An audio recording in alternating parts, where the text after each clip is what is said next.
Señor, queremos levantar nuestras vidas delante de ti, Señor. Gracias por todo lo que tú nos das, Señor, día a día, momento a momento. Gracias, Señor, porque tú eres bueno, porque para siempre es tu misericordia, Señor, desde la eternidad hasta la eternidad, Señor. Gracias por nuestro Señor Jesucristo. Gracias por ese tesoro tan grande que tú nos has dado, que es nuestro Señor. Gracias por tu palabra, Señor. Gracias por la Biblia. Gracias por tu pueblo, Señor, por el pueblo judío también, Señor. Queremos darte gracias por todas las cosas, Padre. Gracias. Amén. Bueno, pues el tema que vamos a ver hoy se llama, pues yo le pondría en la Biblia y sus señales. La Biblia y sus señales es lo que yo le pondría a este tema. Y antes de empezar con este tema, que vamos a ir a Lucas 12, del 35 al 40, brevemente quiero decirles lo siguiente, quiero que me pongan mucha atención, y es esto. Por instrucciones de Pastor Ricardo, el domingo no va a haber reunión en la iglesia. Vamos a tener cerrada la iglesia esta semana y pues vamos a tener nuestra cita por Zoom, ¿ok? Entonces, a las 11 en punto nos vemos por Zoom y el tema que se vaya a dar. Por lo tanto, tampoco va a haber limpieza el sábado. Lo que queremos es que eso se mantenga cerrado y pues que esto no pase a mayores. Hay que ver si no hay más contagios, qué pasa. Entonces, la semana que viene, pues ya les avisaremos si otra semana más tendríamos cerrado o ya lo normal, las actividades normales. ¿Ok? Entonces vamos a Lucas 12, del 35 al 40, por favor, y dice: estén ceñidos vuestros lomos y vuestras lámparas encendidas, y vosotros sed semejantes a hombres que aguardan a que su señor regrese de las bodas, para que cuando llegue y llame, le abran enseguida. Bienaventurados aquellos siervos a los cuales su señor, cuando venga, halle velando. De cierto os digo que se ceñirá y hará que se sienten a la mesa y vendrá a servirles. Aunque venga a la segunda vigilia o que venga la tercera vigilia, si los hallare así, bienaventurados son aquellos siervos. Pero sabed esto, que si supiese el padre de familia a qué hora el ladrón había de venir, velaría ciertamente y no dejaría minar su casa. Vosotros pues también estad preparados, porque a la hora que no pensáis, el Hijo del Hombre vendrá. ¿Ok? Entonces aquí el Señor nos dice que tenemos que estar velando, que aquí dice algo muy interesante: aunque venga la segunda vigilia, aunque venga la tercera vigilia, si los haya así, bienaventurados son aquellos siervos. Les voy a platicar una historia verídica. En una ocasión, el Señor Jesús nos dio una palabra profética para mi hermano. Yo tengo un hermano de sangre, de familia, y esta profecía decía que él se tenía que casar ya. Tenía muchos años de novio con su novia y el Señor le dijo: ¿sabes qué? Tú tienes que honrar a esta chica, ¿verdad? Y Lidia pues también es cristiana, dice: tienes que honrar a mi hija y tienes que casarte ya con ella. Entonces mi hermano pues nos dijo a Ruth y a mí que para qué, que ya venía el Señor, ¿verdad? Y pues de esa profecía que le dimos ya pasaron más de 10 años. Más de 10 años que él no ha obedecido al Señor, sigue con ella de novio, pero no se casa. Entonces, esto es muy importante. Y cuando a veces hablo con él, me dice: oye, Ruth, ¿qué pasó con ese arrebatamiento?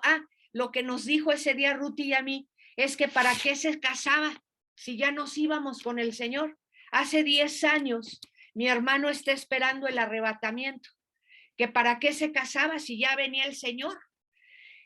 Entonces, ¿qué te quiero decir con esto? Tenemos que ser muy obedientes a lo que nos dice el Señor, a la palabra del Señor, no poner pretextos como este, porque no sabemos si el Señor venga a la segunda, a la tercera vigilia. Muchos ya dicen, ya se tardó el Señor, ya esto está que arde, ¿verdad? La economía y el coronavirus y todo lo que está pasando. Entonces, ¿qué es lo que yo te aconsejo? Obedece al Señor hoy. Está velando, está orando, está en contacto con el Señor y haciendo lo que Él te dice, ¿ok? Entonces vamos a ver este punto.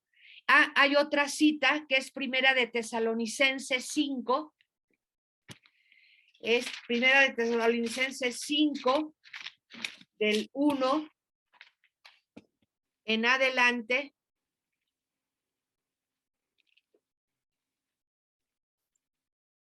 Ay, ya me pasé. Aquí está. Primera dice, pero acerca de los tiempos y de las ocasiones no tenéis necesidad, hermanos, de que yo os escriba, porque vosotros sabéis perfectamente que el día del Señor vendrá así como ladrón en la noche, que cuando digan paz y seguridad, eso subráyalo, porque muchas veces lo mencionan en los noticieros, lo menciona Macron, lo menciona Biden, y dices, ay, what, ¿ok? Dice que cuando digan paz y seguridad, entonces vendrá sobre ellos destrucción repentina, como los dolores a la mujer encinta, y no escaparán. Mas vosotros, hermanos, no estáis en tinieblas, para que aquel día os sorprenda como ladrón, porque todos vosotros sois hijos de luz e hijos del día, no somos de la noche ni de las tinieblas. Por tanto, no durmamos como los demás, sino velemos y seamos sobrios, pues los que duermen de noche duermen, y los que se embriagan de noche se embriagan. Pero nosotros que somos del día, seamos sobrios, habiéndonos vestido con la coraza de fe y de amor, y con la esperanza de salvación como yelmo, porque no nos ha puesto Dios para ira, sino para alcanzar salvación por medio de nuestro Señor Jesucristo, quien murió por nosotros, para que ya sea que velemos o que durmamos, vivamos juntamente con Él. Por lo cual, animaos unos a otros y edificaos unos a otros, así como lo hacéis. Primera de Tesalonicenses 5, del 1 al 11. Ok. La actitud de nuestras vidas debe ser esperar y velar mientras aguardamos los días del futuro, o sea, el programa de Dios. El Señor nos dice que no esperemos solamente, sino que velemos, y pronunció una bendición especial sobre aquellos que velan. La acabamos de leer. La diferencia entre esperar y velar se ilustra en la historia que se cuenta de una aldea de pesca o de pescadores en Escocia. Luego de partir por meses en el mar, el capitán de un barco de pesca traía su embarcación de vuelta a casa. Cuando el barco se acercaba a la playa, el hombre miró con mucha atención el horizonte en dirección. Bueno, el capitán miró hacia la playa, ¿verdad? Y ahí vio un grupo de muchas personas esperándolos. El capitán, mirando a través del catalejo, identificó algunas de las mujeres diciendo, ahí está Mary, la esposa de Bill, ahí está Margaret, la esposa de Tom, ahí está Ana, la esposa de David. Uno de los marineros estaba muy ansioso porque su esposa no se encontraba allí. Llegaron a la orilla y este marinero abandonó el bote con el corazón apenado y apuró el paso, subiendo la colina en lo alto de la cual veía la luz de su cabaña. Al abrir la puerta, su esposa corrió a recibirlo diciendo, te he estado esperando. Jeje, ¿verdad? Y él le respondió con un correcto reproche, sí, pero las esposas de los otros hombres estaban velando por ellos. Qué interesante. Esta actitud de velar es la que nuestro Señor desea que tengamos mientras trabajamos y lo esperamos. O sea, hemos hablado mucho de que estamos esperando un arrebatamiento. Estamos esperando que el Señor, en un abrir y cerrar de ojos, nos lleve con Él. El evento que abre la gran tribulación es el arrebatamiento de la iglesia. El Señor no quiere que su novia, que la que se va a casar con Él en el tercer cielo, tenga que pasar por la gran tribulación. ¿Ok? Entonces, una cosa es esperar, ¿verdad? Ese arrebatamiento, y otra cosa es velar, como hicieron Mary, como hizo Ana, como hizo pues la otra esposa, ¿verdad? Y no como la que estuvo en la cabaña. O sea, nosotros tenemos que estar alertas con esas lámparas encendidas, esperando al Señor, esperando y velando. Eso es muy importante, que no te desanimes, que no te desesperes, ¿verdad? Pues en fin, vamos a continuar. Vamos a ver este subtítulo de este tema que se llama El Señor revela sus planes. No se nos dice el año, el mes, el día, la hora en que vendrá el Señor. La Biblia nos da un cuadro completo de la situación reinante y de la marcha de los acontecimientos que tendrán lugar luego de que se inicien las diversas fases de su obra en su venida. En la segunda venida del Señor no es algo que el Señor pues va soltando poco a poco. La Biblia está repleta en sus 66 libros de un plan que Dios tiene, que dijeran el libro de los testigos de Jehová. Hace muchos años, cuando yo tenía 16 años, 17, no me acuerdo bien, encontré un libro en mi casa de los testigos de Jehová que decía de paraíso perdido a paraíso recobrado. Y lo que tienen los libros de los testigos de Jehová es que traen unos dibujos padrísimos. Así es de que me eché el libro desde Génesis hasta Apocalipsis con imágenes y todo. Y después, al poco tiempo, fue que recibí a Cristo como mi Señor y Salvador. Parece increíble que después de haber leído ese libro, o sea, ¿cómo les diría? Yo no conocía de las cosas de Dios, así es de que no detecté las herejías y nada. A mí me gustaba por las ilustraciones y los dibujos, pero el Señor ya tenía escrito, ¿verdad? En su libro que yo iba a ser salva. Y pocos meses después fue que tuve mi encuentro personal con Cristo. Pero el libro se llamaba del paraíso perdido al paraíso recobrado. Y ese es el plan de Dios a través de los 66 libros de la Biblia. El recobrar lo que se perdió por medio del Señor Jesucristo, ¿verdad? Algo muy bonito que no vimos ya el domingo fue que los últimos 2 capítulos de Apocalipsis te hablan de la nueva Jerusalén bajando a la tierra. La nueva Jerusalén, después de los 1000 años del reinado de Cristo, va a bajar a la tierra, va a estar en Jerusalén y de ahí, pues es como si fuera la Casa Blanca del Señor Jesús. Él va a vivir ahí con nosotros, ¿verdad? Y desde ahí va a reinar a los que hayan quedado vivos después de la gran tribulación. Lo que quiero decirte es que va a haber otra familia, una nueva familia. Nosotros, los salvos, su esposa, los judíos. O sea, es una familia muy grande la que va a estar ahí. Lo que hizo el Señor desde el principio lo va a recobrar al final. Vamos a estar otra vez en familia. El padre le gusta estar acompañado, le gusta la familia, le gusta tener hijos y es una cosa hermosa. Entonces, no es que no sepamos lo que va a pasar, porque el Señor tiene un plan en su palabra, una guía en la que tú te puedes guiar en qué tiempos estamos viviendo. No se nos dice el año, el mes, ni el día, ni la hora en que vendrá el Señor. La Biblia nos da, ¿sí? Nos da un cuadro completo de la situación reinante y de la marcha de los acontecimientos que tendrá lugar luego de que se inicien las diversas fases de su obra en su venida. Entonces, esto lo tenemos que saber. No ha dejado a sus amados en completa ignorancia en cuanto a sus planes. Él es el Señor que dijo que no haría nada sin revelarle sus secretos a sus siervos, los profetas, ¿verdad? O sea, el Señor reveló sus planes a Daniel, a Juan, a Zacarías, a Ezequiel, a Isaías, etcétera. O sea, es tremendo.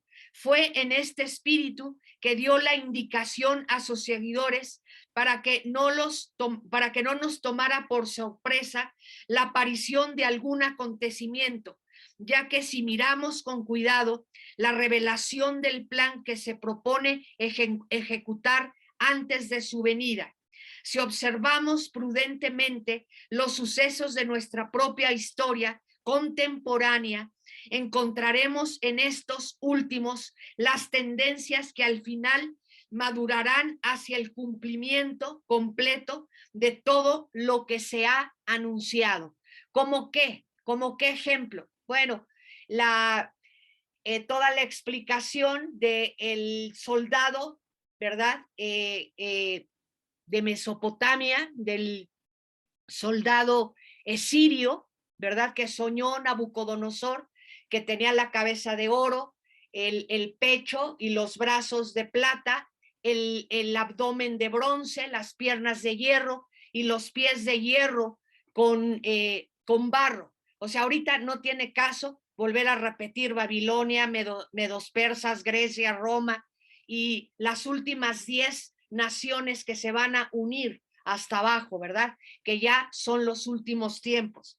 O sea, eso es un ejemplo de lo que tú puedes encontrar en la Biblia que te habla de la historia, de lo que ha sucedido. No sé si tú sabes que el libro de Daniel es uno de los libros más atacados de la Biblia, porque su exactitud de todo lo que profetiza, por favor, Daniel 11, capítulo 11, te habla de todos los reyes sirios y egipcios que subieron al poder, incluyendo a las diferentes Cleopatras que hubieron. No hubo una Cleopatra, hubieron varias Cleopatras. Entonces, la gente atea no puede creer la exactitud del libro de Daniel, las profecías que hay ahí y que efectivamente hubieron babilonios, hubieron medos persas, hubieron Grecia con Alejandro el Magno, hubo Roma con los Césares, ¿verdad? Y estamos esperando estas 10 naciones, ¿verdad? 10 europeas, 10 de Medio Oriente, que se van a unir y de ahí surgir este político, ¿verdad? Internacional llamado el anticristo. Entonces, hay libros que han sido muy atacados porque dicen de dónde sacaron esta información. Si Daniel vivió en el 605 antes de Cristo, pues es el Señor el que está revelando sus secretos, el que está revelando todo lo que él tiene planeado para la tierra. Vamos a continuar. Si observamos prudentemente los sucesos de nuestra propia historia contemporánea, encontraremos en estos últimos las tendencias que al final madurarán hacia el cumplimiento completo de todo lo que ha anunciado el Señor. Cuando los fariseos y saduceos le pidieron al Señor una señal del cielo, Él les contestó: al atardecer ustedes dicen que hará buen tiempo. Dice, porque el cielo está rojizo, y por la mañana que habrá tempestad, porque el cielo está nublado y amenazante. Ustedes saben discernir el aspecto del cielo, pero no las señales de los tiempos, ¿verdad? Los fariseos y los saduceos no pudieron discernir que el que estaba delante de ellos era el Mesías, ¿verdad? Era Dios hecho hombre. No lo supieron discernir. Eso lo encuentras en Mateo 16, 2 y 3. Vamos a ver, tendencias que nos indican que ya el Señor viene, tendencias que nos indican la segunda venida de Cristo. ¿Qué derecho nos otorga la palabra de Dios para mirar cualquier problema del futuro? Te pregunta el Señor, ¿verdad? ¿Qué derecho te otorga la palabra de Dios para mirar cualquier problema del futuro? Sabemos que Dios nos dice el final desde el principio. ¿Qué te parece la idea? Es más, te voy a platicar algo, voy a volver a leerlo. Sabemos que Dios nos dice el final desde el principio. Y te voy a platicar algo. Los judíos te enseñan que todos vamos a regresar al Bereshit. Todos vamos a regresar al Bereshit. Ahorita estamos en Génesis 9. ¿Qué te parece la idea? ¿Verdad? Ahí en los tiempos de Sodoma y Gomorra, ahí vamos. Ya quedan unos cuantos capítulos para llegar al capítulo 1, donde estaba todo desordenado y vacío, ¿verdad? Y donde necesitamos a Dios, ¿verdad? La humanidad necesita a Dios, porque nadie va a poder poner orden más que Dios. Como dice Génesis 1:2, ¿verdad? Que todo estaba desordenado y vacío, que el espíritu se movía sobre la faz de las aguas, y entonces Dios empezó a poner orden en el desorden, en tohu y bohu. Son las palabras hebreas que vienen en Génesis 1:2, desordenado y vacío. O sea, vamos corriendo a Génesis 1:2, o sea, vamos a regresar a la primera página de Génesis. Eso es lo que te enseñan los judíos, el Bereshit, el comienzo. Y vamos a tener que clamar a Dios: Señor, perdónanos y ayúdanos. Y volvemos nuestro corazón a ti porque te necesitamos. Vamos a continuar. Entonces estamos viendo esta pregunta. Sabemos que Dios nos dice el final desde el principio. Hablando de la deidad del Señor, Él nos dice, vamos a Isaías 46, del 9 al 13. Isaías 46, del 9 al 13. Recuerden las cosas pasadas, aquellas de antaño. Yo soy Dios y no hay ningún otro. Hermanos, lo que nos está diciendo el Señor no es que regreses a cuando no conocías de Cristo y te sientas muy orgulloso de lo que pasaba cuando no conocías de Cristo. No, no se refiere a eso. Se refiere que te acuerdes cuando Él creó los cielos y la tierra, específicamente en esta cita. Recuerden las cosas pasadas, aquellas de antaño. Yo soy Dios y no hay ningún otro. Yo soy Dios y no hay nadie igual a mí. Yo anuncio el fin desde el principio, desde los tiempos antiguos, lo que está por venir. Yo digo, mi propósito se cumplirá y haré todo lo que deseo. Del oriente llamo al ave de rapiña, de tierra distante el hombre que cumplirá mi propósito. ¡Wow! Aquí está diciendo cosas tremendas que a lo mejor no entiendes. De oriente llamo al ave de rapiña. Te está hablando de la guerra de Armagedón. Te está hablando el Señor que van a venir aves de rapiña a comerse los cuerpos de todos los soldados, que van a caer muertos en el valle de Megido, en el valle de Armagedón, en su segunda venida. Eso es lo que te está diciendo. Del oriente llamo al ave de rapiña, de tierra distante al hombre que cumplirá mi propósito. Cuando los profetas de Israel, como Isaías, Jeremías, Ezequiel, empezaron a profetizarle al pueblo judío: si no te arrepientes de tu idolatría y de que has dejado a Dios, Dios va a traer pueblos más fuertes que tú de tierra lejana.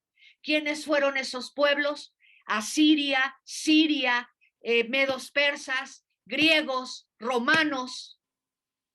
Fíjense lo que dice ahí.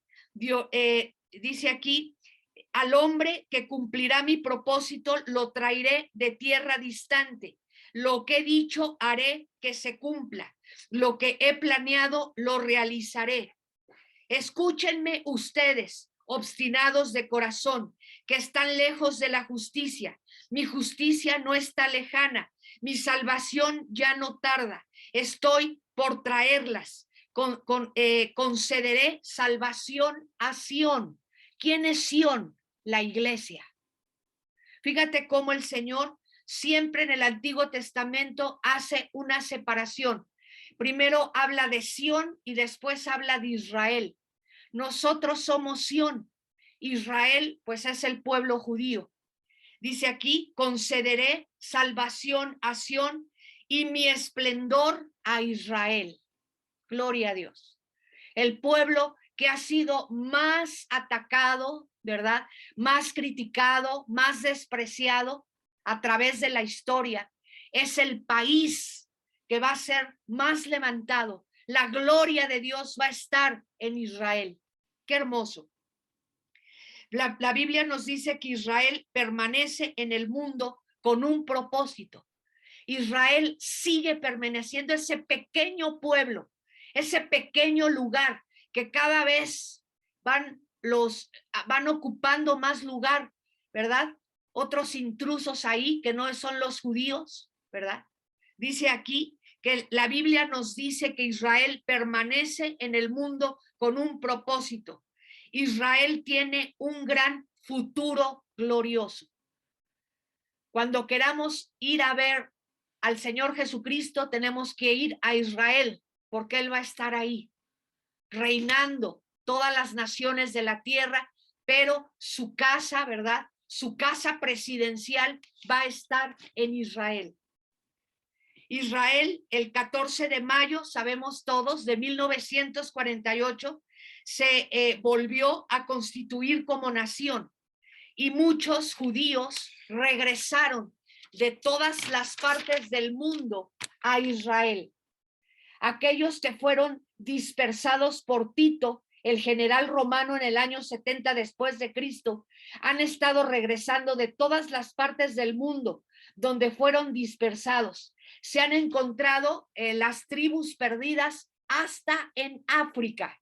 De África han estado llegando a Israel. ¿Por qué? Porque una de los requisitos que pone el Señor para venir por segunda vez es que Israel esté en su tierra. Muchos les ha costado mucho trabajo y les está costando mucho trabajo irse de Estados Unidos, irse de Inglaterra, irse de muchos países porque tienen negocios, porque son muy prósperos. El judío es muy próspero y pues dejar todo e irse a Israel está difícil, ¿verdad? Pero lo tienen que hacer. ¿Ok? Vamos a ver otra cosa. Hice una suma, 1948, que fue cuando Israel se volvió a constituir como nación por la Organización de las Naciones Unidas, y una generación tiene 70 años. Entonces sumas 1948 más 70 años de una generación, da el año 2018. Entonces yo estaba pensando, a lo mejor, Señor, una generación son 80 años, no 70, sino de 70 a 80 años. Entonces, si sumamos 1948 más 80 años, te da 2028. Yo he estado escuchando a escatólogos que, ¿quiénes son los escatólogos? Son hermanos en Cristo que se especializan en Daniel y Apocalipsis y en los libros que hablan de las profecías del fin. Ellos dicen que el arrebatamiento es en el 2028. Ahora, no debemos de dar fechas, hermanos, porque el Señor no dio fechas. O sea, es arriesgado dar fechas. Lo que pasa es que el Señor Jesús dijo, no pasará de esta generación sin que se haya cumplido todo esto. Lo dice el Señor. Por eso una generación tiene de 70 a 80 años. Por eso la suma da pues 2018 o 2028. Tenemos que estar muy al pendiente, mis hermanos, muy vivos en nuestro espíritu, Que no digas el Señor ya se tardó, el arrebatamiento es una farsa, una mentira, es de charlatanes. El arrebatamiento es un hecho y tú tienes que fortalecerte y tú tienes que esperar ese acontecimiento que ocurrirá. Este regreso se produce en incredulidad en un comienzo. No serás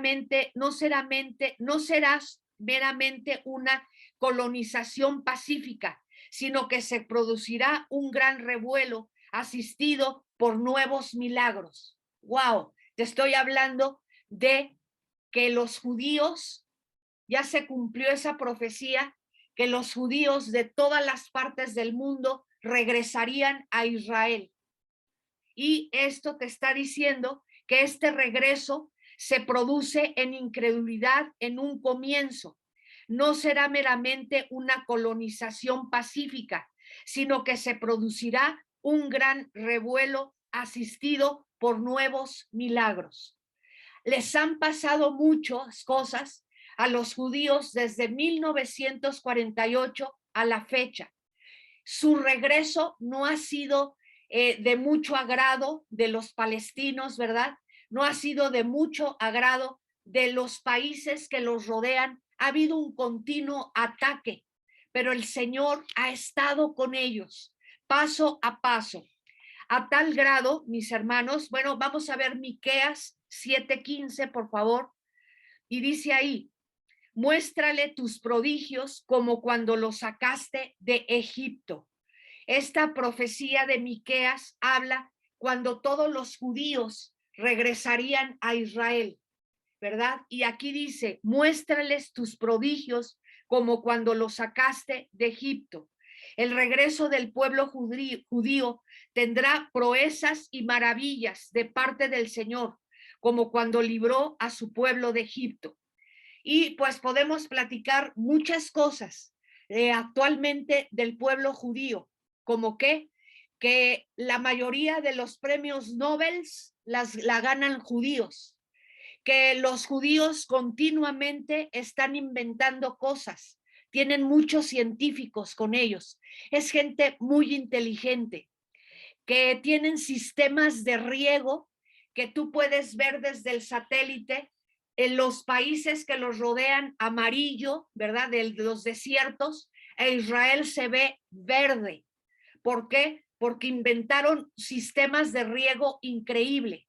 Ellos exportan flores y frutas a todas las partes del mundo. Entonces, hay maravillas en Israel. Dios está haciendo cosas grandes con ellos y los está preparando. ¿Ok? Muy bien. Vamos a ver lo que sigue. Más y más países en todo el mundo simpatizan. Bueno, vamos a empezar a ver señales. ¿Ok? La primera señal es Israel.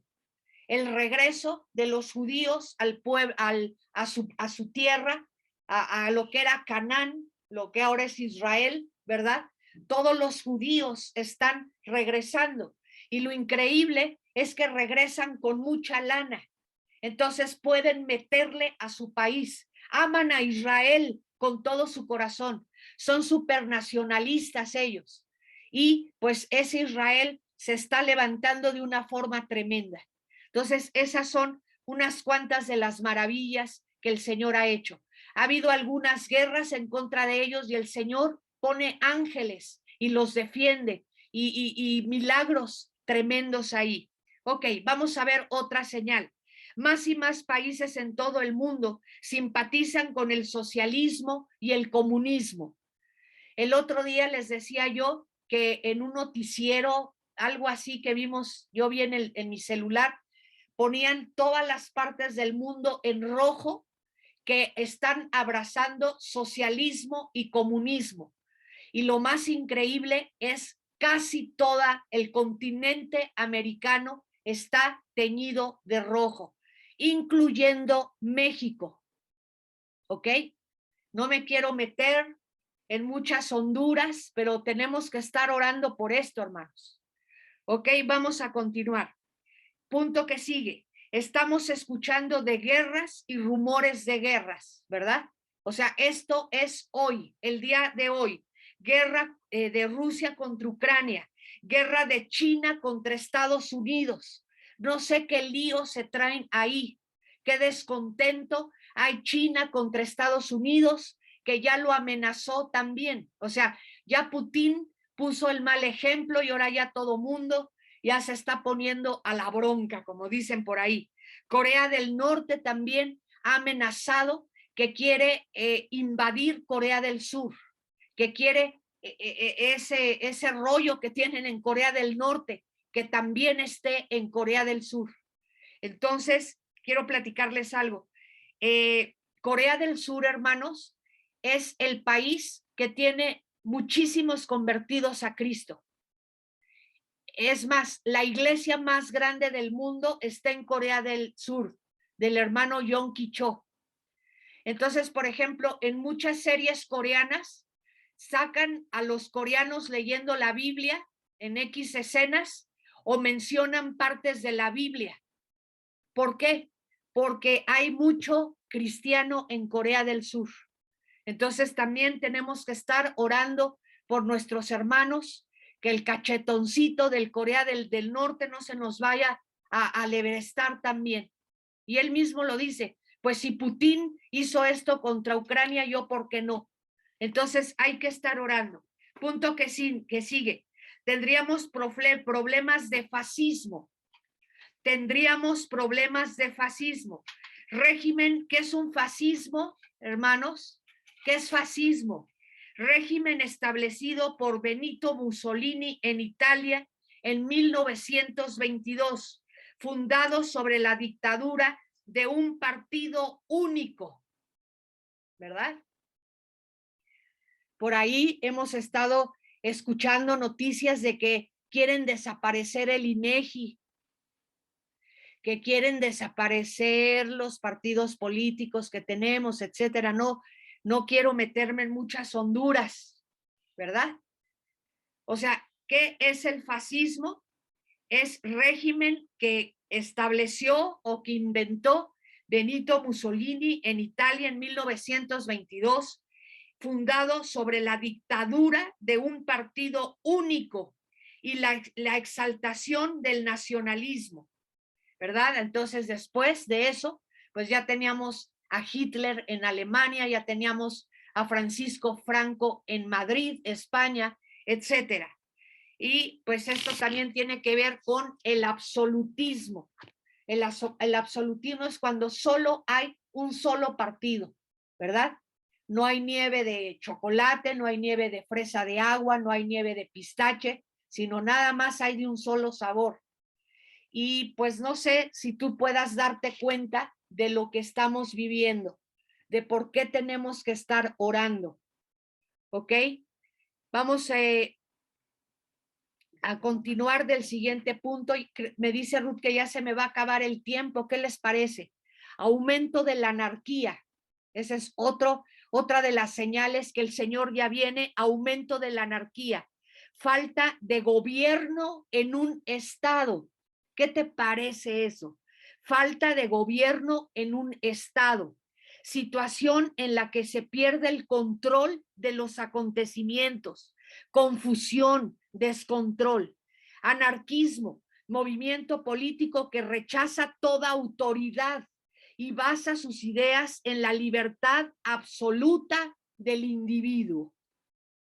Estamos viviendo, hermanos, en un anarquismo.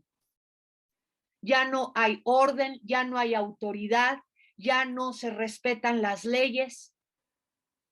Esa es otra señal, aumento de la anarquía. Punto que sigue,